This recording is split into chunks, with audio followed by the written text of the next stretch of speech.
ఈరోజు మాకు వచ్చిన సమాచారం మేరకు ఈ గంగూరు కృష్ణా జిల్లా పెనమలూరు మండలం గంగూరు విలేజ్లో ఈ గోడౌన్స్ శివార్లో ఉండేటువంటి గోడౌన్స్లో తనిఖీ చేయడం జరిగింది. తనిఖీ చేసి దీంట్లో ఒక గోడౌన్లో దాదాపుగా 2000 నుంచి 2500 వరకు బస్తాలు బియ్యం పీడిఎస్ బియ్యం కనుక్కోవడం జరిగింది.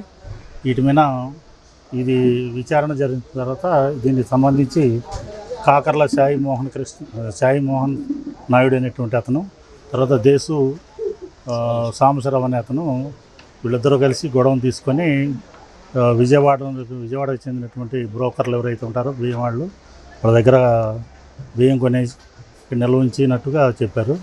ఇది వాళ్ళు ఒక్కొక్క కేజీ 15 రూపాయల చొప్పున కొనుగోలు చేసి 20 రూపాయల చొప్పున బయట చేపల చెరువులు, కోళ్ళం అది లేదంటే బయట కాకినాడ అట్లా ఏరియా వాళ్ళకి బ్లాక్ మార్కెట్ వాళ్ళకే అమ్ముతున్నట్టుగా తెలియజేశారు. దీని మీద ఈ స్టాక్ మొత్తం కూడా కొన్ని బ్యాగులు అయితే పీడిఎస్ అట్లాగే బియ్యం గన్ని బ్యాగుల్లో ఉన్నాయి, కొన్ని ప్లాస్టిక్ బ్యాగుల్లో ఉన్నాయి. వీటన్నిటిని కూడా సీజ్ చేసి 6A కేసు రిపోర్ట్ చేసి స్టాక్ మొత్తాన్ని కూడా దగ్గరలో ఉన్న రైస్ మిల్లుకి తరలించడం జరుగుతుంది కస్టడీ కోసం. వీళ్ళ మీద క్రిమినల్ కేసు కూడా చర్య తీసుకోవడం జరుగుతుంది.